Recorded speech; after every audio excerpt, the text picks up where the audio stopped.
ഇത്രയും എക്സ്പ്ലനേഷൻ ഒന്നും ആരും തന്നിട്ടില്ല, നിങ്ങൾ A to Z എല്ലാ കാര്യങ്ങളുമാണ് പറഞ്ഞു തന്നേക്കുന്നതെന്നൊക്കെ പറഞ്ഞ കസ്റ്റമേഴ്സ് ഉണ്ട്. നമ്മുടെ പ്രോഡക്ട്സ് ശരിക്കും പറഞ്ഞാൽ ഒരു 99% കംപ്ലൈൻറ്റ്സ് വരാറില്ല എന്ന് തന്നെ വേണേൽ പറയാം. 1% നമുക്ക് വേണമെങ്കിൽ ഇലക്ട്രോണിക്സ് ഐറ്റംസ് ആണ് ചിലപ്പോൾ എന്തെങ്കിലും പറ്റാം. എന്നാലും നമുക്കിപ്പോൾ ഒരു ഇൻസ്റ്റാളേഷൻ കഴിഞ്ഞാൽ ചിലപ്പോൾ അവിടെ തിരിഞ്ഞ് നോക്കേണ്ടി തന്നെ വരത്തില്ലാത്ത രീതിയിലാണ് പോകുന്നതെന്ന് പറയാം. വേറെ പ്രോഡക്ട്സ് നമ്മൾ സർവീസ് കൊടുക്കാറുണ്ട്.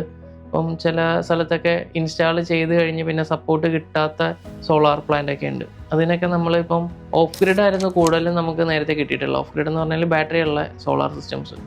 അതിനൊക്കെ നമ്മൾ ഒന്നെങ്കിൽ സ്റ്റാൻഡ് ബൈ പ്രൊവൈഡ് ചെയ്തിട്ട് പിന്നെ നമ്മുടെ രീതിയിലാക്കി അതിനെ കൺവേർട്ട് ചെയ്ത് ക്വാളിറ്റി കൂട്ടി റീഇൻസ്റ്റാൾ ചെയ്ത കുറേ വർക്കൊക്കെ ഉണ്ട്. 90% വർക്ക് നമുക്ക് റെഫറൻസിൽ തന്നെ പോകുന്നത്. ചെയ്ത കസ്റ്റമർ തന്നെ നമ്മളെ റെഫർ ചെയ്യുന്നത്. നമ്മളെ നല്ല സർവീസ് തരും, നല്ല പ്രൊഡക്റ്റ് ആണ്, പിന്നെ എല്ലാം കറക്റ്റായിട്ട് എക്സ്പ്ലെയിൻ ചെയ്ത് കൊടുക്കുന്നുണ്ട്. അങ്ങനെ നല്ല രീതിയിൽ പറഞ്ഞ കസ്റ്റമേഴ്സ് ഉണ്ട് കേട്ടോ.